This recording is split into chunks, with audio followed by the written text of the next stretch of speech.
Hello बच्चों, एक बार फिर से स्वागत है आपका मेरे वीडियो में। पिछले वीडियो में हमने बात की थी शब्द के बारे में, शब्द के भेदों के बारे में, और साथ ही साथ हमने बात की थी कि अर्थ के आधार पर शब्द कितने होते हैं और उत्पत्ति के आधार पर शब्द कितने होते हैं। तो हमने पिछले वीडियो में देखा कि अर्थ के आधार पर 2 होते हैं, सार्थक और निरर्थक। उत्पत्ति के आधार पर तत्सम, तद्भव, देशी, विदेशी एंड संकर शब्द। आज हम जानेंगे कि रचना के आधार पर शब्द कौन कौन से होते हैं। तो रचना के आधार पर बच्चों शब्द के 3 भेद होते हैं। पहला है रूढ़ शब्द, दूसरा यौगिक शब्द और तीसरा योग रूढ़ शब्द। अब आइए जानें विस्तार से इनके बारे में। रूढ़ शब्द ऐसा शब्द जो केवल खुद का अर्थ बताए या जिनके खंड करने पे उनका कोई अर्थ ना रहे।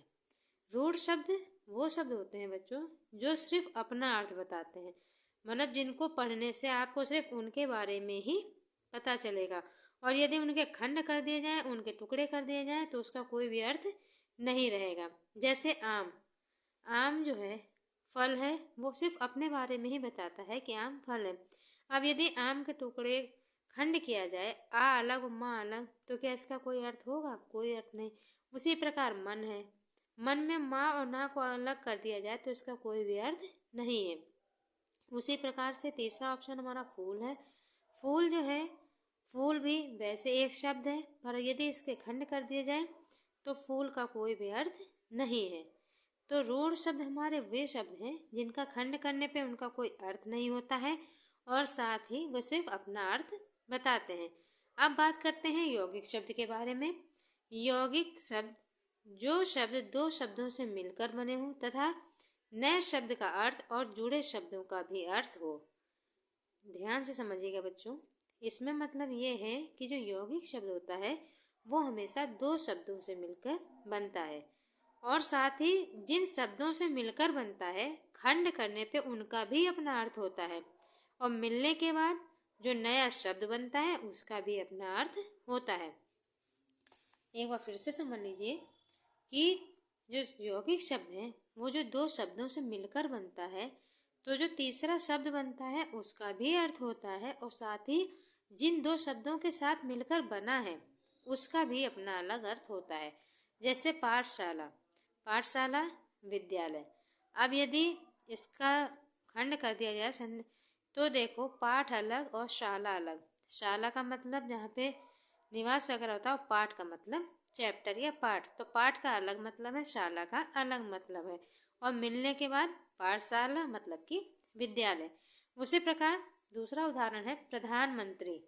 अब इसमें देखिए, प्रधानमंत्री जो है वो अपने आप में एक शब्द है, उसका अपना अलग अर्थ है, और यदि दोनों को खंड कर दिया जाए तो प्रधान का अपना मतलब होता है और मंत्री शब्द अलग अर्थ प्रकट करता है।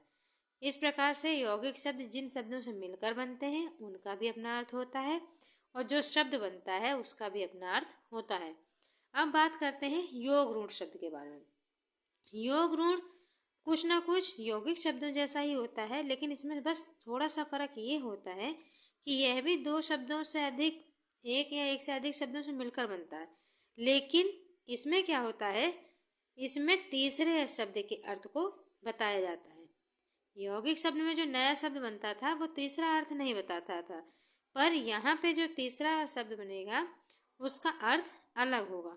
वहाँ पे क्या होगा, योग रूढ़। जैसे चतुर्भुज, 2 शब्दों से मिलकर बना है, चतुर और भुज, लेकिन मतलब क्या है चतुर्भुज का? नारायण। उसी प्रकार से दशानन, 10 और आनंद, 10 का मतलब 10 और आनंद का मतलब सिर। तो 2 शब्दों से अलग अलग शब्दों से मिलकर बना है दशानन, लेकिन अर्थ किसके लिए है? रावण के लिए।